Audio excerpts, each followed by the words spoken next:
नमस्कार, खबरां दे इस बुलेटिन च तुहाडा स्वागत। मैं रजनी। पहला पेश ने चोनवीआं खबरां। प्रधानमंत्री नरेंद्र मोदी मिस्र दे 2 दिनां दौरे तहत काहिरा पुज्जे। राष्ट्रपति अब्देल फतेह अल सीसी ने हवाई अड्डे ते प्रधानमंत्री मोदी दा कीता निੱਘਾ स्वागत।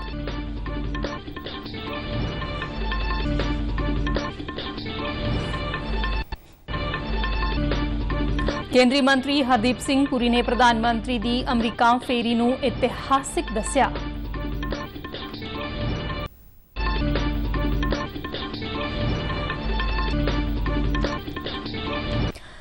विज्ञान ते टैक्नोलॉजी मंत्री डॉक्टर जितेंद्र सिंह ने नवी दिल्ली विखे कोविड बूस्टर वैक्सीन जैमकोविक OM कीती लॉन्च।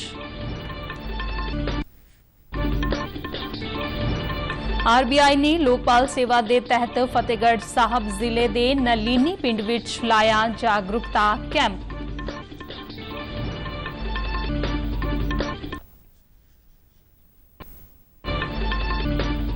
सेफ फुटबाल चैंपीयनशिप विच अज भारत दा मुकाबला नेपाल नाल।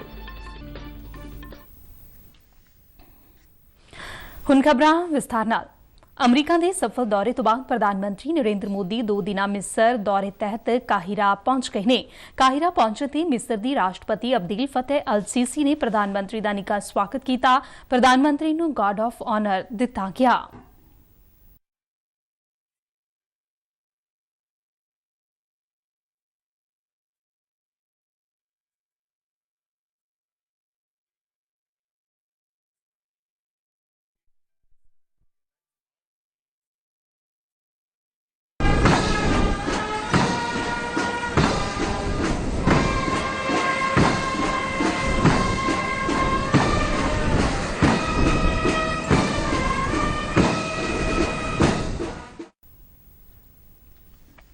मिस्र दी इस फेरी दौरान प्रधानमंत्री मोदी राष्ट्रपति अब्देल फतेह अल सीसी नाल मुलाकात करनगे।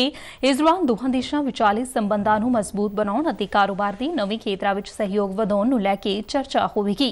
प्रधानमंत्री हेलियोपोलिस शहीदी स्मारक भी जाणगे, जिथे ਉਹ ਪਹਿਲੇ विश्व युद्ध विच शहीद होए भारतीय फौजियां ਨੂੰ श्रद्धांजलि भेंट करनगे। प्रधानमंत्री मोदी मिस्र दे राष्ट्रपति दे सੱਦੇ ते ਇਹ दौरा कर रहे ने। मिस्र दे राष्ट्रपति भारत दे गणतंत्र दिवस समागम विच मुੱਖ ਮਹਿਮਾਨ वजों शामिल होए सन ਅਤੇ उस वेले उन्हां प्रधानमंत्री मोदी ਨੂੰ मिस्र आउਣ ਦਾ ਸੱਦਾ ਦਿੱਤਾ ਸੀ। ਸਾਲ 1997 ਤੋਂ ਬਾਅਦ ਕਿਸੇ ਵੀ ਭਾਰਤੀ ਪ੍ਰਧਾਨਮੰਤਰੀ ਦਾ ਪਹਿਲਾ ਮਿਸਰ ਦੌਰਾ ਹੋਵੇਗਾ। ਪ੍ਰਧਾਨਮੰਤਰੀ ਦੇ ਇਸ ਦੌਰੇ ਦੌਰਾਨ ਦੋਹਾਂ ਦੇਸ਼ਾਂ ਦਰਮਿਆਨ ਕਈ ਅਹਿਮ ਸਮਝੌਤਿਆਂ ਤੇ ਹਸਤਾਖਰ ਕੀਤੇ ਜਾਣ ਦੀ ਵੀ ਸੰਭਾਵਨਾ ਹੈ। मिस्र के दौरे से रवाना होने मौके प्रधानमंत्री नरेंद्र मोदी ने कहा कि राष्ट्रपति अब्देल फतेह अल सीसी के सੱਦੇ ते काहिरा की यात्रा कर रहे हैं। उन्होंने कहा है कि एक नेड़ले अते मित्र देश की राजकीय यात्रा ते पहली बार जान नूं लैके वो उत्साहित ने। प्रधानमंत्री ने इस बारे गणतंत्र दिवस समागम में राष्ट्रपति सीसी वालों शमूलीयत का खास तौर पर जिक्र किया। उन्होंने कहा कि कुछ महीनों दरमियान 2 यात्रावां भारत अते मिस्र विचाले विकसित हो रही भाईवाली का प्रतिबिंब ने, जिसनूं राष्ट्रपति सीसी की यात्रा के दौरान एक रणनीतिक भाईवाली तक वधाया गया सी। प्रधानमंत्री ने कहा कि वो दोवां देशां विचाले बहुमुखी भाईवाली नूं होर गति देण लई राष्ट्रपति सीसी अते मिस्र सरकार के सीनियर मैंबरां नाल अपनी चर्चा नूं लैके उत्सुक ने। प्रधानमंत्री ने कहा कि मिस्र दे इस दौरे दौरान वो भारतीय भाईचारे के लोकां नाल भी गलबात करनगे। मिस्र विच भारत के राजदूत अजीत गुप्ते ने DD न्यूज़ नाल गलबात दौरान दस्सिया कि दोहां देशां के आपसी संबंधां विच प्रधानमंत्री की फेरी काफी अहम है। उन्होंने कहा कि पिछले कई सालों तो भारतीय प्रधानमंत्री वालों मिस्र का दौरा नहीं किया गया अते यह फेरी ऐतिहासिक होगी। उन्होंने दस्सिया कि प्रधानमंत्री नरेंद्र मोदी की अगवाई विच दोहां देशां दरमियान बहुपक्षी संबंध वधे ने अते दोवें देश एक दूजे दे होर नेड़े आए ने। प्राइम मिनिस्टर की मिस्र की जो विजिट हो रही है वो बहुत ही महत्वपूर्ण है, क्योंकि कई सालों से हमारे प्रधानमंत्री की विजिट नहीं हुई। ये बहुत ही हिस्टोरिक विजिट होगी। प्रधानमंत्री नरेंद्र मोदी ने कहा कि भारत ते अमरीका दोवें मुल्क साडियां आउण वालियां पीढ़ियां लई इस धरती नूं बेहतर स्थान बनाउण लई रल मिल के काम करदे रहणगे। अमरीका फेरी दी समाप्ति मौके प्रधानमंत्री मोदी ने ट्वीट करदिआं कहा कि उन्हां नूं इस खास यात्रा दे दौरान दोहां देशां दी मित्रता नूं मजबूत बनाउण वाले कई प्रोग्रामां विच हिस्सा लैण दा मौका मिलिआ अते कई विचार वटांदरे भी कीते। ਭਾਰਤੀ ਜਨਤਾ ਪਾਰਟੀ ਨੇ ਪ੍ਰਧਾਨ ਮੰਤਰੀ ਦੀ ਅਮਰੀਕਾ ਫੇਰੀ ਨੂੰ ਇਤਿਹਾਸਿਕ ਦੱਸਿਆ ਹੈ। ਨਵੀਂ ਦਿੱਲੀ ਦੇ ਪਾਰਟੀ ਹੈੱਡਕੁਆਰਟਰ ਵਿੱਚ ਪੱਤਰਕਾਰਾਂ ਨੂੰ ਸੰਬੋਧਨ ਕਰਦਿਆਂ ਕੇਂਦਰੀ ਮੰਤਰੀ ਹਰਦੀਪ ਸਿੰਘ ਪੁਰੀ ਨੇ ਕਿਹਾ ਕਿ ਪ੍ਰਧਾਨ ਮੰਤਰੀ ਵੱਲੋਂ ਯੂਐਸ ਕਾਂਗਰਸ ਦੇ ਸਾਂਝੇ ਇਜਲਾਸ ਨੂੰ ਸੰਬੋਧਨ ਕਰਨਾ ਇੱਕ ਅਹਿਮ ਪਲ ਹੈ। ਪ੍ਰਧਾਨ ਮੰਤਰੀ ਦੀ ਇਸ ਫੇਰੀ ਨੇ ਭਾਰਤ ਦੇ ਕੱਦ ਨੂੰ ਆਲਮੀ ਪੱਧਰ ਤੇ ਵਧਾਇਆ ਹੈ। ਹਰਦੀਪ ਸਿੰਘ ਪੁਰੀ ਨੇ ਕਿਹਾ ਕਿ ਪ੍ਰਧਾਨ ਮੰਤਰੀ ਜਦੋਂ ਪਹਿਲੀ ਵਾਰ ਅਮਰੀਕਾ ਦੇ ਦੌਰੇ ਤੇ ਗਏ ਸਨ ਉਦੋਂ ਭਾਰਤ ਦੁਨੀਆ ਦਾ 10ਵਾਂ ਵੱਡਾ ਅਰਥਚਾਰਾ ਸੀ, ਜਦਕਿ ਅੱਜ ਭਾਰਤ 5ਵਾਂ ਵੱਡਾ ਅਰਥਚਾਰਾ ਬਣ ਚੁੱਕਿਆ ਹੈ। ਉਨ੍ਹਾਂ ਕਿਹਾ ਕਿ ਪ੍ਰਧਾਨ ਮੰਤਰੀ ਦੀ ਇਹ ਯਾਤਰਾ ਦੋਹਾਂ ਦੇਸ਼ਾਂ ਦੇ ਸੰਬੰਧ ਵਿੱਚ ਇੱਕ ਨਵੀਂ ਸਵੇਰ ਸਾਬਤ ਹੋਵੇਗੀ। ਹਰਦੀਪ ਸਿੰਘ ਪੁਰੀ ਨੇ ਉਸ ਪਲ ਦਾ ਖਾਸ ਤੌਰ ਤੇ ਜ਼ਿਕਰ ਕੀਤਾ ਜਦੋਂ ਅਮਰੀਕੀ ਰਾਸ਼ਟਰਪਤੀ ਜੋ ਬਾਈਡਨ ਨੇ ਪ੍ਰਧਾਨ ਮੰਤਰੀ ਨੂੰ ਇੱਕ ਖਾਸ ਟੀ-ਸ਼ਰਟ ਤੋਹਫੇ ਵਿੱਚ ਦਿੱਤੀ। ਉਨ੍ਹਾਂ ਕਿਹਾ ਕਿ ਇਹ ਦੁਨੀਆ ਦੇ ਸਭ ਤੋਂ ਵੱਡੇ ਲੋਕਤੰਤਰਾਂ ਦਰਮਿਆਨ ਮਜ਼ਬੂਤ ਭਾਈਵਾਲੀ ਦਾ प्रतीक है। न्यूयॉर्क में और वॉशिंगटन डीसी में माननीय प्रधानमंत्री जी की जो रिसेप्शन हुई, जो उनसे जो मिले thought leaders, business leaders, by partisan US Congress senators, जब माननीय प्रधानमंत्री जी ने joint session of the Congress को एड्रेस किया तो प्रिजाइडिंग ऑफिसर, हाउस स्पीकर से लेके सब ने लाइन अप करके और माननीय प्रधानमंत्री जी का ऑटोग्राफ रिक्वेस्ट की। ਕੇਂਦਰੀ ਗ੍ਰਹਿ ਮੰਤਰੀ ਅਮਿਤ ਸ਼ਾਹ ਨੇ ਅੱਜ ਸ਼੍ਰੀਨਗਰ ਵਿੱਚ ਜੰਮੂ ਕਸ਼ਮੀਰ ਪੁਲਿਸ ਦੇ ਸ਼ਹੀਦ ਹੋਏ ਜਵਾਨਾਂ ਦੇ ਪਰਿਵਾਰਕ ਮੈਂਬਰਾਂ ਨਾਲ ਮੁਲਾਕਾਤ ਕੀਤੀ ਅਤੇ ਨਿਯੁਕਤੀ ਪੱਤਰ ਪ੍ਰਦਾਨ ਕੀਤੇ। ਇਸ ਦੌਰਾਨ ਉਨ੍ਹਾਂ ਸ਼੍ਰੀਨਗਰ ਵਿੱਚ ਬਲੀਦਾਨ ਸਤੰਭ ਦਾ ਉਦਘਾਟਨ ਕੀਤਾ। ਗ੍ਰਹਿ ਮੰਤਰੀ ਨੇ ਟਵੀਟ ਕਰਦਿਆਂ ਕਿਹਾ ਕਿ ਜੰਮੂ ਕਸ਼ਮੀਰ ਦੇ ਬਹੁਤ ਸਾਰੇ ਜਵਾਨਾਂ ਨੇ ਅੱਤਵਾਦੀਆਂ ਦੇ ਖਿਲਾਫ ਆਪਣੀਆਂ ਜਾਨਾਂ ਕੁਰਬਾਨ ਕੀਤੀਆਂ ਅਤੇ ਜੰਮੂ ਕਸ਼ਮੀਰ ਦੇ ਲੋਕਾਂ ਨੂੰ ਸੁਰੱਖਿਆ ਪ੍ਰਦਾਨ ਕੀਤੀ। ਉਨ੍ਹਾਂ ਕਿਹਾ ਕਿ ਜੰਮੂ ਕਸ਼ਮੀਰ ਦੇਸ਼ ਦੇ ਸੂਰਬੀਰਾਂ ਦੇ ਬੇਮਿਸਾਲ ਹੌਸਲੇ ਅਤੇ ਬਹਾਦਰੀ ਦੀ ਕਰਮ ਭੂਮੀ ਰਹੀ ਹੈ। ਅੱਜ ਇਹ ਦੀ ਬਹਾਦਰੀ ਨੂੰ ਸਥਾਈ ਬਣਾਉਣ ਲਈ ਸ਼੍ਰੀਨਗਰ ਦੇ ਪ੍ਰਤਾਪ ਪਾਰਕ ਵਿੱਚ ਬਲੀਦਾਨ ਸਤੰਭ ਦਾ ਉਦਘਾਟਨ ਕੀਤਾ ਗਿਆ। ਗ੍ਰਹਿ ਮੰਤਰੀ ਨੇ ਕਿਹਾ ਕਿ ਇਹ ਸਤੰਭ ਬਲੀਦਾਨੀਆਂ ਦੀ ਯਾਦ ਨੂੰ ਅਮਰ ਕਰਕੇ ਨੌਜਵਾਨਾਂ ਨੂੰ ਦੇਸ਼ ਭਗਤੀ ਦੇ ਪ੍ਰੇਰਨਾ ਦੇਵੇਗਾ। सूचना ते प्रसारण मंत्री अनुराग सिंह ठाकुर ने पानीपत विच एक रैली ਨੂੰ ਸੰਬੋਧਨ ਕਰਦਿਆਂ ਕਿਹਾ ਕਿ ਦੇਸ਼ ਦੇ ਲੋਕਾਂ ਨੇ ਪ੍ਰਧਾਨ ਮੰਤਰੀ ਨਰਿੰਦਰ ਮੋਦੀ ਦੀ ਅਗਵਾਈ ਤੇ ਭਰੋਸਾ ਜਤਾਇਆ ਹੈ। ਕੇਂਦਰ ਵਿੱਚ ਐਨਡੀਏ ਦੀ ਸਰਕਾਰ ਦੇ 9 ਵਰ੍ਹੇ ਪੂਰੇ ਹੋਣ ਸੰਬੰਧੀ ਕਰਵਾਈ ਗਈ ਰੈਲੀ ਨੂੰ ਸੰਬੋਧਨ ਕਰਦਿਆਂ अनुराग सिंह ठाकुर ने ਕਿਹਾ ਕਿ ਦੇਸ਼ ਦੇ ਲੋਕਾਂ ਨੇ ਕਾਂਗਰਸ ਨੂੰ ਨਕਾਰ ਕੇ ਭਾਰਤੀ ਜਨਤਾ ਪਾਰਟੀ ਨੂੰ ਦੇਸ਼ ਸੇਵਾ ਦਾ ਮੌਕਾ ਦਿੱਤਾ। ਉਨ੍ਹਾਂ ਵਿਰੋਧੀ ਪਾਰਟੀਆਂ ਤੇ ਤੰਜ ਕੱਸਦਿਆਂ ਕਿਹਾ ਕਿ ਪਟਨਾ ਵਿੱਚ ਹੋਈ ਵਿਰੋਧੀ ਪਾਰਟੀਆਂ ਦੀ ਬੈਠਕ ਦਾ ਕੋਈ ਸਾਰਥਕ ਨਤੀਜਾ ਸਾਹਮਣੇ ਨਹੀਂ ਆਇਆ, ਬਲਕਿ ਕਾਂਗਰਸ ਨੂੰ ਖੁੰਝੇ ਲਾਇਆ ਜਾ ਰਿਹਾ ਹੈ। ਵਿਰੋਧੀ ਪਾਰਟੀਆਂ ਦੇ ਗੱਠਜੋੜ ਨੂੰ ਖੋਖਲਾ ਦੱਸਦਿਆਂ ਉਨ੍ਹਾਂ ਕਿਹਾ ਕਿ ਜਨਤਾ ਮਹਾ ਗੱਠਜੋੜ ਦੇ ਇਸ ਨਾਟਕ ਨੂੰ ਦੇਖ ਰਹੀ है। आप याद करिए 9 साल पहले जब मोदी जी चुनाव में आए तो कांग्रेस के लोग तंज कसते थे, अरे गरीब मां का बेटा है, बर्तन मांजने वाले का बेटा है, चाय बेचने वाला है, ये देश क्या चलाएगा। ना जाने क्या क्या कहते थे मोदी जी के बारे में, लेकिन मैं आपका आभार प्रकट करता हूं, आपने देश बेचने वाली कांग्रेस को नकार दिया, ईमानदार चाय बेचने वाले को देश का प्रधानमंत्री बना दिया।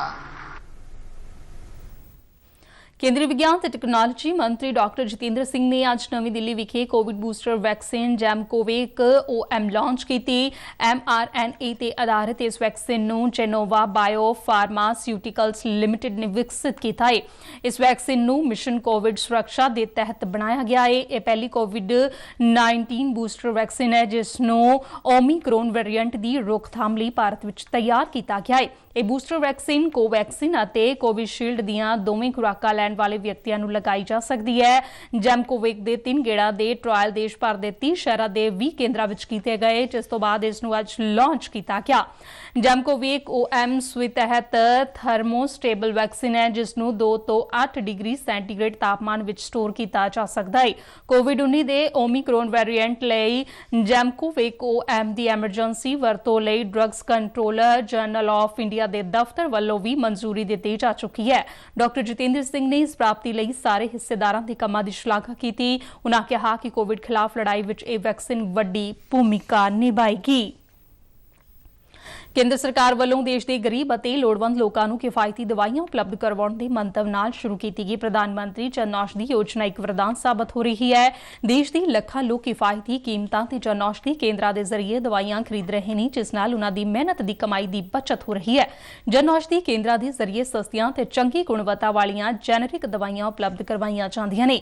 ਪੰਜਾਬ ਦੇ ਮੋਹਾਲੀ ਜ਼ਿਲ੍ਹੇ ਦੇ ਲੋਕਾਂ ਨੇ ਵੀ ਇਸ ਯੋਜਨਾ ਦਾ ਭਰਪੂਰ ਲਾਹਾ ਲਿਆ ਹੈ। ਜ਼ਿਲ੍ਹੇ ਦੇ ਲੋਕਾਂ ਨੇ ਡੇਰਾਬੱਸੀ, ਖਰੜ ਅਤੇ ਮੋਹਾਲੀ ਦੇ ਸਿਵਲ ਹਸਪਤਾਲਾਂ ਵਿੱਚ ਜਨ ਔਸ਼ਧੀ ਕੇਂਦਰ ਖੋਲ੍ਹੇ ਜਾਣ ਤੇ ਪ੍ਰਧਾਨ ਮੰਤਰੀ ਨਰਿੰਦਰ ਮੋਦੀ ਦਾ ਧੰਨਵਾਦ ਕੀਤਾ ਹੈ।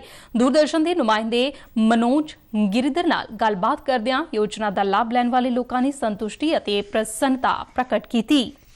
पेशेंट आने बहुत वधिया रिस्पॉन्स मिल रहा है तो 250-300 पेशेंट आ जाता रोज़ का। दवाइयाँ लेके जाते हैं, कई 10-10 पत्ते भी लेके जाते हैं, 5-5 पत्ते लेके जाते हैं तो दवाई अपनी उरे सारे पूरे खरड़ च बाहर कनेडा ਜਿਹੜੇ ਬਾਹਰ ਰਹਿੰਦੇ ਆ ਅਗਲੇ ਉਹ ਵੀ ਕਹਿੰਦੇ ਵੀ ਹਾਂ ਜਨ ਔਸ਼ਧੀ ਚ ਲੈ ਕੇ ਆਓ, ਘੱਟ ਰੇਟ ਤੇ ਮਿਲਦੀ ਹੈ, ਬਹੁਤ ਵਧੀਆ ਹੁੰਦੀ ਹੈ, ਬਹੁਤ ਅੱਛਾ ਰਿਸਪੌਂਸ ਹੈ। ਜਨ ਔਸ਼ਧੀ ਕੇਂਦਰ ਜਿਹੜਾ ਹੈਗਾ ਜੀ, ਇੱਥੇ ਜਿਹੜੀ ਦਵਾਈਆਂ ਦਾ ਰੇਟ ਹੈ ਜੀ ਇਹ ਬੜਾ ਸਸਤਾ ਹੈ ਜੀ। ਗਰੀਬ ਲੋਕਾਂ ਲਈ ਇਹ ਵਰਦਾਨ ਹੈ ਜੀ ਇੱਕ ਤਰ੍ਹਾਂ ਦਾ। ਕੇਂਦਰ ਸਰਕਾਰ ਵੱਲੋਂ, ਮੋਦੀ ਸਰਕਾਰ ਵੱਲੋਂ ਬਹੁਤ ਵਧੀਆ ਉਪਰਾਲਾ ਹੈ ਜੀ। ਅਸੀਂ ਆਏ ਸੀ ਦਵਾਈ ਲੈਣ ਜਨ ਔਸ਼ਧੀ ਤੇ, ਇੱਥੇ ਰੇਟ ਦਾ ਕਾਫੀ ਫਰਕ ਹੈ ਬਾਹਰ ਨਾਲੋਂ ਜੀ ਤੇ ਸਾਨੂੰ ਫਾਇਦਾ ਹੈ, ਲੋਕਾਂ ਨੂੰ ਕਾਫੀ ਗਰੀਬਾਂ ਦਾ ਵੀ ਫਾਇਦਾ ਹੋ ਰਿਹਾ ਜੀ। ਤਾਂ ਹੀ ਹੈ ਜੀ ਮੋਦੀ ਸਾਹਿਬ ਨੇ ਚਲੋ ਜੋ ਵੀ ਕੀਤਾ ਬੜਾ ਵਧੀਆ ਕੀਤਾ ਹੋਇਆ ਜੀ। ਭਾਰਤੀ ਰਿਜ਼ਰਵ ਬੈਂਕ ਵੱਲੋਂ ਲੋਕਪਾਲ ਸੇਵਾ ਦੇ ਤਹਿਤ ਫਤਿਹਗੜ੍ਹ ਸਾਹਿਬ ਜ਼ਿਲ੍ਹੇ ਦੇ ਬਲਾਕ ਸਰਹੰਦ ਦੇ ਪਿੰਡ ਨਲੀਨੀ ਵਿਖੇ ਇੱਕ ਦਿਨਾਂ ਜਾਗਰੂਕਤਾ ਕੈਂਪ ਲਗਾਇਆ ਗਿਆ।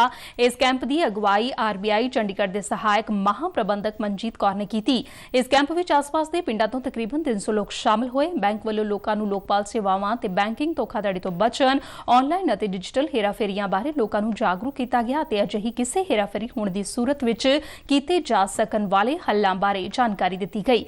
ਇਸ ਤੋਂ ਇਲਾਵਾ ਬੈਂਕਿੰਗ ਸੇਵਾਵਾਂ ਵਿੱਚ ਤਕਨੀਕੀ ਤਬਦੀਲੀਆਂ ਅਤੇ ਸਹੂਲਤਾਂ ਬਾਰੇ ਇੱਕ ਵੀਡੀਓ ਪੇਸ਼ਕਾਰੀ ਵੀ ਚਲਾਈ ਗਈ। ਇਸ ਕੈਂਪ ਵਿੱਚ ਵੱਖ-ਵੱਖ ਵਿਭਾਗਾਂ ਤੋਂ ਕਈ ਸੀਨੀਅਰ ਅਧਿਕਾਰੀ ਵੀ ਸ਼ਾਮਲ ਹੋਏ। ਖੇਤੀਬਾੜੀ ਅਤੇ ਕਿਸਾਨ ਭਲਾਈ ਮਹਿਕਮੇ ਵੱਲੋਂ ਸ਼ੁਰੂ ਕੀਤੀ ਗਈ ਜਾਗਰੂਕਤਾ ਦੇ ਮੁਹਿੰਮ ਤਹਿਤ ਅੱਜ ਪਟਿਆਲਾ ਜ਼ਿਲ੍ਹੇ ਦੇ ਪਿੰਡ ਆਲਮਪੁਰ ਵਿੱਚ ਇੱਕ ਕੈਂਪ ਲਗਾਇਆ ਗਿਆ। ਇਸ ਮੌਕੇ ਕਿਸਾਨਾਂ ਨੂੰ ਨਵੀਂ ਖੇਤੀ ਮਸ਼ੀਨਰੀ ਤੇ ਹੋਰ ਤਕਨੀਕੀ ਬਾਰੇ ਜਾਣਕਾਰੀ ਦਿੱਤੀ ਗਈ। ਕੈਂਪ ਵਿੱਚ ਸ਼ਾਮਲ ਹੋਏ ਕਈ ਅਗਾਂਹਵਧੂ ਕਿਸਾਨਾਂ ਨੇ ਖੇਤੀ ਮਸ਼ੀਨਰੀ ਅਤੇ ਤਕਨੀਕਾਂ ਨੂੰ ਲੈ ਕੇ ਆਪਣੇ ਤਜਰਬੇ ਸਾਂਝੇ ਕੀਤੇ। ਖੇਤੀਬਾੜੀ ਅਧਿਕਾਰੀ ਰਵਿੰਦਰਪਾਲ ਸਿੰਘ ਨੇ ਕਿਸਾਨਾਂ ਨੂੰ ਮਹਿਕਮੇ ਦੀਆਂ ਸਕੀਮਾਂ ਸੰਬੰਧੀ ਜਾਣੂ ਕਰਵਾਇਆ ਅਤੇ ਝੋਨੇ ਦੀ ਫਸਲ ਵਿੱਚ ਕੀੜੇ ਮਕੌੜੇ ਅਤੇ ਬਿਮਾਰੀਆਂ ਦੀ ਰੋਕਥਾਮ ਲਈ ਜਾਣਕਾਰੀ ਦਿੱਤੀ। ਕੈਂਪ ਦੌਰਾਨ ਕਿਸਾਨਾਂ ਨੂੰ ਝੋਨੇ ਦੀ ਸਿੱਧੀ ਬਿਜਾਈ ਕਰਨ ਲਈ ਵੀ ਪ੍ਰੇਰਿਤ ਕੀਤਾ ਗਿਆ। ਇਸ ਮੌਕੇ ਪੰਜਾਬ ਐਗਰੋ ਵੱਲੋਂ ਕਈ ਅਗਾਂਹਵਧੂ ਕਿਸਾਨਾਂ ਦੀ ਰਜਿਸਟ੍ਰੇਸ਼ਨ ਕੀਤੀ ਗਈ ਅਤੇ ਉਹਨਾਂ ਨੂੰ ਸਰਟੀਫਿਕੇਟ ਪ੍ਰਦਾਨ ਕੀਤੇ ਗਏ। ਖੇਤੀਬਾੜੀ ਯੂਨੀਵਰਸਿਟੀ ਹਿਸਾਰ ਦੇ ਵਿਗਿਆਨੀਆਂ ਨੇ ਕਿਸਾਨਾਂ ਨੂੰ ਜੈਵਿਕ ਖੇਤੀ ਅਤੇ ਖਾਦਾਂ ਦੀ ਸਹੀ ਵਰਤੋਂ ਬਾਰੇ ਜਾਗਰੂਕ ਕੀਤਾ।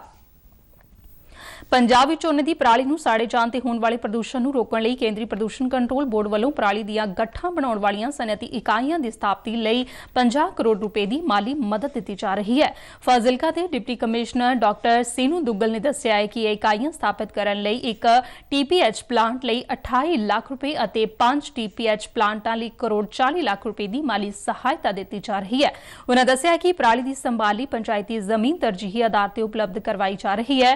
ਡਿਪਟੀ ਕਮਿਸ਼ਨਰ ਨੇ ਦੱਸਿਆ ਕਿ ਪੰਜਾਬ ਵਿੱਚ ਸਾਲਾਨਾ ਪਰਾਲੀ ਦੀਆਂ ਗੱਠਾਂ ਦੀ ਮੰਗ 10 ਲੱਖ ਟਨ ਤੱਕ ਪਹੁੰਚਣ ਦਾ ਅੰਦਾਜ਼ਾ ਹੈ। ਇਸ ਤੋਂ ਇਲਾਵਾ ਕੇਂਦਰ ਤੇ ਸੂਬਾ ਸਰਕਾਰ ਦੀਆਂ ਨੀਤੀਆਂ ਦੇ ਤਹਿਤ ਭੱਠੀਆਂ ਦੇ ਵਿੱਚ ਬਾਲਣ ਵਜੋਂ 20% ਪਰਾਲੀ ਦੀਆਂ ਗੱਠਾਂ ਦੀ ਵਰਤੋਂ ਲਾਜ਼ਮੀ ਕੀਤੀ ਗਈ ਹੈ। ਉਨ੍ਹਾਂ ਦੱਸਿਆ ਕਿ ਸੂਬਾ ਸਰਕਾਰ ਵੱਲੋਂ ਨਵੀਆਂ ਛੋਟੀਆਂ ਤੇ ਦਰਮਿਆਨੀ ਸਨਅਤੀ ਇਕਾਈਆਂ ਨੂੰ ਹੋਰ ਵੀ ਮਾਲੀ ਪ੍ਰੋਤਸਾਹਨ ਦਿੱਤਾ ਜਾ ਰਿਹਾ ਹੈ। ਚਾਹਵਾਨ ਲੋਕ Punjab state council for science and technology ਤੇ ਕੇਂਦਰੀ ਪ੍ਰਦੂਸ਼ਣ ਕੰਟਰੋਲ ਬੋਰਡ ਦੀਆਂ ਵੈਬਸਾਈਟਾਂ ਤੋਂ ਵਧੇਰੇ ਜਾਣਕਾਰੀ ਹਾਸਲ ਕਰ ਸਕਦੇ ਨੇ।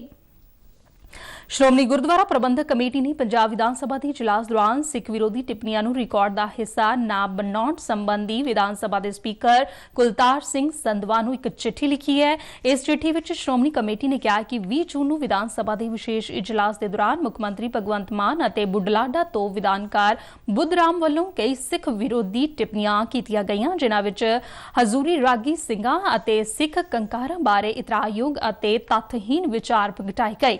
ਇਸ ਤੋਂ ਇਲਾਵਾ ਸਤਿਕਾਰਤ ਭਗਤ ਸਾਹਿਬਾਨ ਅਤੇ ਪੱਟ ਸਾਹਿਬਾਨ ਦੇ ਨਾਂ ਸਤਿਕਾਰਹੀਣ ਭਾਸ਼ਾ ਵਿੱਚ ਲਏ ਗਏ। ਉਨ੍ਹਾਂ ਕਿਹਾ ਕਿ ਇਨ੍ਹਾਂ ਟਿੱਪਣੀਆਂ ਨੂੰ ਲੈ ਕੇ ਸਿੱਖ ਸੰਗਤ ਵਿੱਚ ਭਾਰੀ ਰੋਸ਼ ਹੈ।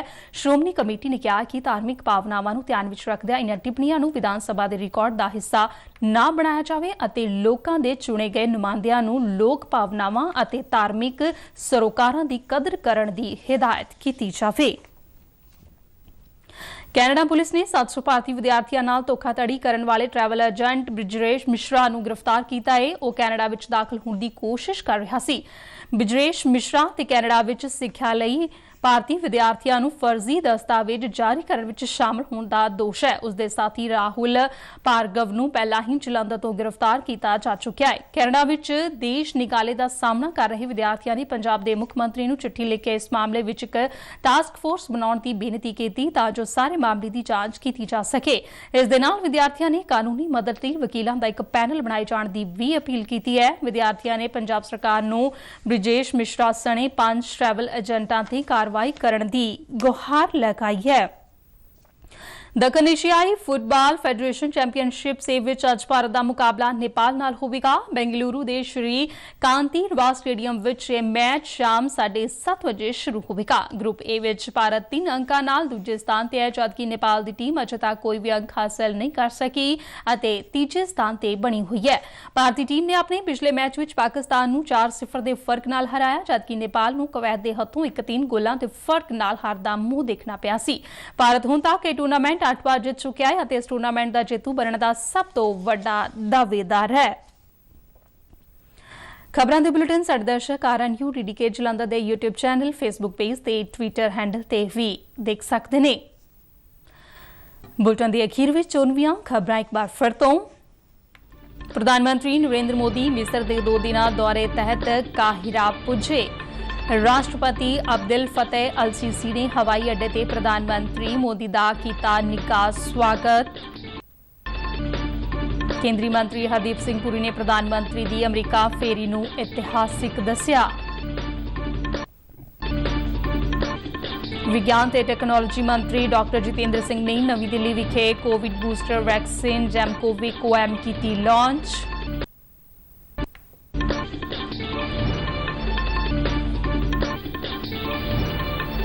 RBI ਨੇ ਲੋਕਪਾਲ ਸੇਵਾ ਦੇ ਤਹਿਤ ਫਤਿਹਗੜ੍ਹ ਸਾਹਿਬ ਜ਼ਿਲ੍ਹੇ ਦੇ ਨਲਿਨੀ ਪਿੰਡ ਵਿੱਚ ਲਾਇਆ ਜਾਗਰੂਕਤਾ ਕੈਂਪ।